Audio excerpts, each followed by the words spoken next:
भूतिया हवेली का रहस्य। एक छोटे से गांव में एक पुरानी हवेली थी जिसे लोग भूतिया हवेली कहते थे कि वहां रात में अजीब अजीब आवाजें आती थीं और जो भी उस हवेली में गया वो वापस नहीं लौटा। एक बार गांव के 3 दोस्तों ने तय किया कि वे इस हवेली के रहस्य का पता लगाएंगे। वे आधी रात को हवेली में दाखिल हुए। हवेली के अंदर घना अंधेरा था और चारों ओर सिर्फ सन्नाटा था। अचानक उन्हें किसी के पैरों की आवाजें सुनाई देने लगीं। जब उन्होंने पीछे मुड़कर देखा तो एक सफेद साड़ी में लिपटी औरत खड़ी थी। उसकी आंखें लाल थीं और चेहरे पर गुस्से का भाव था। डर के मारे तीनों दोस्तों के पैर थरथराने लगे, लेकिन उन्होंने भागने की कोशिश की। जैसे ही वे बाहर की ओर दौड़े, दरवाजा अपने आप बंद हो गया।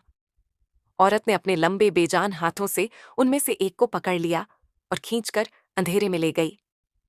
अगली सुबह गांव के लोग हवेली के बाहर उन तीनों के जूते पाए, लेकिन वे खुद कभी वापस नहीं आए।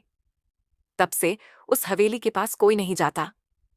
उस घटना के बाद से गांव में डर का माहौल फैल गया। लोग रात में घर से बाहर निकलने से कतराने लगे।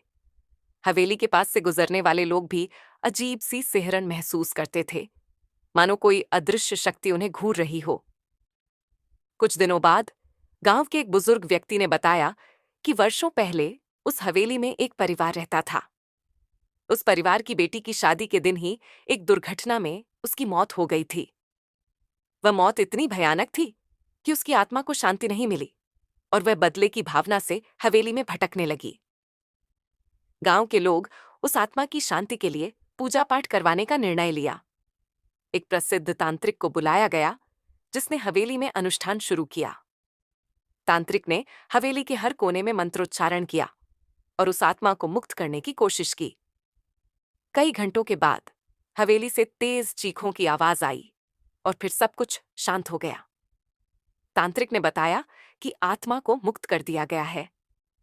अब हवेली में कोई भूतिया गतिविधि नहीं होगी, लेकिन कुछ लोगों का कहना है कि आज भी रात के समय हवेली के पास जाने पर ठंडी हवा का झोंका और एक अजीब सी सिहरन महसूस होती है, जैसे कोई अभी भी वहां मौजूद हो